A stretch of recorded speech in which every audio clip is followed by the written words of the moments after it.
कुल मिला के जांच का है। जांच होने पर पता चलेगा जिम्मेदार कौन है। गौ की सेवा हमारा प्रथम धर्म और कर्म बनता है, उसके लिए ऐतिहासिक मुख्यमंत्री महोदय ने काम किए हैं। भाजपा गोमाता की सेवा करती है, गोमाता की सेवा के लिए निरंतर समर्पित काम कर रही है। अपने काले कारनामों को बचाना और छुपाना चाहती है। जो कांग्रेस काल में होटलों में 5 साल रहकर जीवन बिताया अपना, तो अब गोमाता की सुरक्षा होगी, न कि हत्या होगी। और इस देश में सभी जाति धर्म मानने वालों को बराबर सबको जीने का अधिकार है। तो हम लोगों को पीड़ा होती है, दुख होता है, नेचुरल है कि उससे फिर आक्रोश होगा। सबकी जिम्मेदारी बनती है कि भारत में सनातन संस्कृति प्राचीन परंपरा में गौ माता को हम अपनी मां मानते हैं। स्वयंसेवी संस्थाएं गौ माता की सेवा कर रही है, सरकार उसमें अनुदान प्रदान कर रही है। जियो और जीने दो की भाव रखें, न कि जीव हत्या करके किसी रूप में पाप इकट्ठा करें। नमस्कार, आप देख रहे हैं अपडेट इंडिया में आपके साथ सोनू ढाका। भारतीय धर्म में कहें, भारतीय लोगों का कहें, जहां गायों को माता माना जाता है, लेकिन आज देश में सबसे बड़ा मुद्दा बना हुआ है गाय को बचाना। वहीं हाल ही में जो मुद्दा बना हुआ है वो जैसलमेर का है, जहां पर 500 गायें मरी हुई मिली डंपिंग यार्ड में। इस मुद्दे को लेकर बातचीत करेंगे। अभी हमारे साथ मौजूद है हवा महल विधायक बालमुकुंद आचार्य जी। सर, अभी हाल ही में जो गायों का इतनी बड़ी तादाद में 500 गायें लगभग मरी हुई मिली है डंपिंग यार्ड में, वो भी नगर निगम का डंपिंग यार्ड है। गो रक्षक है, वहां से निकलते हैं और उनको ये मामला दिखाई पड़ता है, वो प्रशासन को बताते। एक बड़ा सवाल खड़ा हो जाता है कि क्या प्रशासन को ये चीज मालूम नहीं थी? देखिए, पहले तो इस पूरे विषय की जानकारी लेने की आवश्यकता है। गौशालाओं में 2 प्रकार की गायें आती है। एक तो जो लोगों ने छोड़ दी है गायें और उनका कोई धड़ी धोरी नहीं है, यानी उनका कोई मालिकाना अधिकारी नहीं है, कोई उनकी सेवा इत्यादि कोई करने वाला नहीं है, तो उन गायों की सूचना आने पर गौशाला में गायों को लाया जाता है और उनकी सेवा की जाती है। एक होता है कि गाय एक्सीडेंट होती है, बीमार होती है और मरने की स्थिति में होती है, तो उन गायों की भी सूचना आती है और उन गायों को गौशाला में लाया जाता है। मेरे यहाँ भी फ़ोन आता है, फलानी जगह ऐसी ऐसी गाय है। कुछ लोग गाय छोड़ जाते हैं कि हम रखने की जगह नहीं है, व्यवस्था नहीं है, कोई बात नहीं, रख लेते हैं। कई गायें हम लोग सेवा के लिए रखते हैं, उपचार भी करते हैं। हमारे से जो होती है हम कर लेते हैं, जो हमसे नहीं होती हम आगे बड़े अस्पताल जहाँ चल रहे हैं गौशालाओं में वहाँ भेज देते हैं। ऐसे ही कई बार बीमार जो गोवंश आता है और वो किसी बीमारी से किसी कारणवश वो डेथ हो जाती है, तो वो गायें भी गौशाला में मृत हो जाती है। तो ये नहीं मानना चाहिए कि वहाँ सेवा नहीं हो रही। सेवा के लिए तो लाई गई है, लेकिन गौ माता अगर बीमार है और वो इलाज नहीं हो पा रहा है या वो इलाज की स्थिति भी नहीं है, तो कई बार डेथ हो जाती है। तो ये जांच होगी, जांच का विषय है। और किन कारणों से गायों, हो सकता है वो लंपी वायरस आया था, ये जब पुरानी सरकार थी कांग्रेस की उस समय का हो, क्योंकि लंपी वायरस में हजारों लाखों गायें रोड पर बीमारी से या कहीं किसानों के यहाँ मृत हो गई थी। हम लोगों ने भी बहुत कैंप चलाकर सेवाएं की थी उस समय लंपी वायरस में, तो हो सकता है उस समय का विषय हो। कुल मिला के जांच का है। जांच होने पर पता चलेगा जिम्मेदार कौन है, किस प्रकार के गोवंश की मृत्यु हुई है और या वो गोवंश किस कारणों से उनकी मृत्यु की हुई है, तो वो सब जांच का विषय जांच होगा। संबंधित कोई अगर इसमें शामिल है तो उस पर कार्रवाई होगी। सर, सबसे बड़ा इसमें ये सवाल है कि जब 500 गायें मर जाती है, फिर पता चलता है प्रशासन को भी कि ऐसा मामला है कि वायरस आ गया या जो भी, लेकिन ऐसा तो नहीं है कि वायरस अचानक आ गया हो। 10 से 15 गायें मरी होंगी, 1-2 गायें मरी होंगी। अभी का विषय नहीं है। अभी अपने को अभी पता चला है कि वहाँ इस प्रकार का गोवंश मृत, ये गायें अभी आजकल परसों की नहीं है। ये तो पुराने समय से गायें वहाँ जो बीमारी कारण से या गौशाला में इलाज के लिए आई थी और किसी कारण से वो मृत हो गई, वो गायों का भी हो सकता है। वो विषय भी आ रहा है कि सामने की वो गायें भी हो सकती है। ये जांच होने पर पता चलेगा।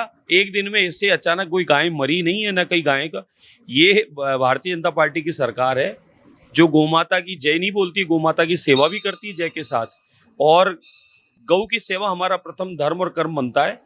ये राजस्थान सरकार भाजपा की जब वसुंधरा राजे सिंधिया मुख्यमंत्री थी, तो गौ मंत्रालय अलग से बना था और गौ माता की सेवा के लिए विशेष योजनाएं बनाकर काम किया गया था और गौशालाओं को अधिक से अधिक भूमि से लेकर अनुदान देने का काम किया गया था।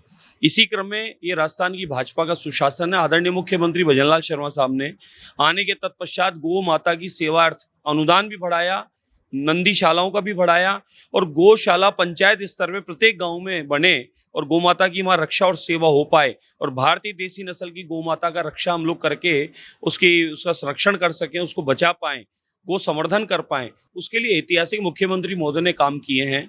तो ऐसा नहीं है, हम तो गौमाता की सेवा में समर्पित लोग हैं। पिछले कांग्रेस काल में अनगिनत लाखों करोड़ों गायों की जो हत्या हुई थी या मारी गई थी या गोकशी का काम हुआ था, वो कांग्रेस शासन में हुआ था। भाजपा गोमाता की सेवा करती है, गोमाता की सेवा के लिए निरंतर समर्पित काम कर रही है। सरकार की योजनाओं के द्वारा भी माने और जन सहयोग से भी माने और भामाशाहों के द्वारा भी माने, गौशालाओं के द्वारा हम लोग सेवा का काम अच्छा कर रहे हैं। सर, विपक्ष का आरोप है कि बीजेपी सरकार है सनातन धर्म के नाम पर ओनली वोट लेती है, गायों के नाम पर वोट मांगती है, लेकिन जब आज गौ रक्षा का काम आया तब वो पीछे हट रही है, कोई कार्रवाई नहीं की गई अभी। सब मिथ्या है, झूठ है। कांग्रेस अपने काले कारनामों को बचाना और छुपाना चाहती है। जो कांग्रेस काल में होटलों में 5 साल रहकर जीवन बिताया अपना, और कांग्रेस के शासन में जनता सड़क पर थी, कोरोना था कि लंपी वायरस था, गोमाता जिस प्रकार से दुर्घटनाएं घट रही थी, भाजपा का कार्यकर्ता हो, आरएसएस का कार्यकर्ता हो, बजरंग दल का कार्यकर्ता हो, स्वयंसेवी संस्थाएं हो, अनगिनत सेवादार गायों की सेवा में रक्षा के लिए खड़े थे और हमारे गौ माता को संरक्षण और बचाने के लिए सब कार्यकर्ता काम कर रहे थे। इसलिए ये मिथ्या झूठे आरोप लगाने का काम बंद करें और मौके पर अगर वो सेवा की बात करते हैं तो धरातल पे जाकर उन गौशालाओं में, जहां हमारे सेंटर चल रहे हैं, वहां जाकर देखें किस प्रकार से गोमाता की हम लोग सेवा कर रहे हैं।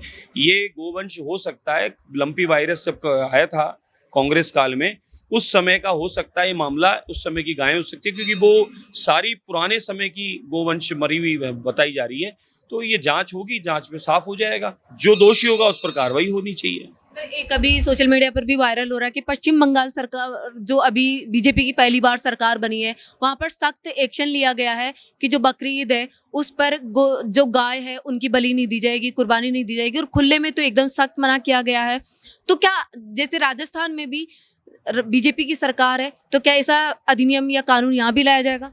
बिल्कुल, हम लोगों की भी मांग है, आदरणीय मुख्यमंत्री महोदय तक ये बात पहुंचाई है और यही चाहते हैं। राजस्थान में वैसे ऐसा काम होता नहीं है, ये काम पश्चिम बंगाल में, दक्षिण के कुछ क्षेत्रों में होता था कि ऊँट को या बकरी को, बकरी की जगह ऊँट को या गौमाता को या नंदी को काटा जाता था। ऐसा लगातार सूचना थी, सोशल मीडिया बता रही थी कि कितनी बांग्लादेश प्रतिदिन नंदी और गौमाता नदी के मार्ग से पश्चिम बंगाल जाती है। तो ये अब पश्चिम बंगाल में भाजपा का शासन है, तो अब गौमाता की सुरक्षा होगी, न कि हत्या होगी। लेकिन यहाँ भी कहीं किसी रूप में कोई ऊँट की बलि करता है, यानी ईद पर काटता है, और कोई गौमाता या नंदी को किसी प्रकार से नुकसान पहुँचाने की चेष्टा करता है, तो उस पर कड़क कार्रवाई होगी और कानून बना रखा है। और आदरणीय मुख्यमंत्री महोदय ने जीरो टॉलरेंस पे काम करने वाला काम कर रहे हैं। तो इस प्रकार की कोई भी किसी प्रकार का माहौल खराब करना चाहेगा, चौराहे पर, रोड पर, किसी चौक में कोई पाडा, बकरा या किसी और जीव को काटने का प्रयास करेगा तो सख्त कार्रवाई होगी। तो कोई भी राजस्थान में इस प्रकार की चेष्टा न करे। पिछले 2-2.5 वर्षों में तो इस प्रकार की शिकायतें ना के बराबर हो गई। फिर भी आगे किसी प्रकार की कोई चाहता है माहौल खराब करना और यहाँ चौराहे पर, रोड पर या किसी प्रकार की जीव हत्या करना चाहता है, तो सख्त कानून नियम से कार्रवाई होगी और ऐसे कोई काम करेगा तो उसको सजा भी होगी और दोबारा ऐसी हरकत ना करे उसके लिए पाबंदी भी होगी। सर, गौ रक्षा की बात की जाती है तो पश्चिम बंगाल में भी अब मुस्लिम संगठन है, वो भी इसके पक्ष में आए और उन्होंने खुलकर साथ देने की बात की है कि हम सरकार के साथ में हैं, और उन्होंने खुद ने ऐलान किया है कि कोई भी मुस्लिम समुदाय है वो कोई भी गाय की कुर्बानी नहीं दे और बकरी ईद पर खासकर कोई कुर्बानी नहीं देगा। तो इससे जो हिंदू व्यापारी है उनका विरोध सामने आ रहा है कि हमेशा हमारा जो व्यापार है वो खराब हो जाएगा। तो इस पर क्या कहेंगे? देखिए, पश्चिम बंगाल हो या संपूर्ण भारत हो, मैं सभी से अपील करूंगा, इस देश में, इस देश के संविधान में और संविधान के माध्यम से हम सबको लाभ मिल रहा है, संविधान का अधिकार मिल रहा है और इस देश में सभी जाति धर्म मानने वालों को बराबर सबको जीने का अधिकार है। हम लोग किसी की प्रार्थना, किसी की इबादत, किसी की पूजा, किसी की प्रेयर, हम लोग उसके प्रति पूर्णता भाव रखते हैं, न कि किसी की निंदा या किसी का अपमान करते हैं। तो मेरा मानना है कि अन्य धर्म मानने वालों को, संप्रदाय अन्य कोई पंथ मानने वालों को, उन लोगों को, सनातनियों की, हिंदुओं की भावना का ध्यान रखना चाहिए कि आप अगर गोवंश का किसी भी रूप में हत्या करते हैं तो हम लोगों को पीड़ा होती है, दुख होता है, नेचुरल है कि उससे फिर आक्रोश होगा और आक्रोश में फिर क्या होगा, कोई फूल तो बरसेंगे नहीं। इसलिए मेरी तो प्रार्थना है, आप अपना त्यौहार मनाएं, जो भी आपके त्यौहार की विधि है वो करें, लेकिन सनातनियों को उससे किसी प्रकार का नुकसान पहुंचाने की चेष्टा न करें। चौराहे पर, रोड पर, चौकों के बीच में, गली मोहल्ले में, आम रास्तों में कहीं भी जीव हत्या किसी भी रूप में सामने दिखाकर ना करें। दूसरी बात, आप गोवंश को कहीं भी किसी रूप में हाथ लगाएंगे तो वो हिंदुओं की भावना को ठेस पहुंचेगी और कानून के माध्यम से आपको सजा होगी। इसलिए सभी से अनुरोध करूंगा मैं, पश्चिम बंगाल नहीं पूरे भारतवर्ष में सबकी जिम्मेदारी बनती है कि भारत में सनातन संस्कृति, प्राचीन परंपरा में गौ माता को हम अपनी माँ मानते हैं। गौ माता का दर्जा भगवान से ऊपर मानते हैं। भगवान कृष्ण से पहले गौ माता की सेवा को प्रथम मानते हैं। तो हम लोग जिस गौ माता को अपनी माँ मानते हैं, कृपया उस गौ माता का या नंदी का किसी भी रूप में कोई नुकसान चेष्टा करते हैं वो उचित नहीं है। भारत में सौहार्द प्रेम के साथ में भारत का तिरंगा आगे बढ़ता रहे। दुनिया में भारत इस समय दुनिया में हाहाकार मचाए, लेकिन भारत में आदरणीय मोदी जी के नेतृत्व में समृद्धि है।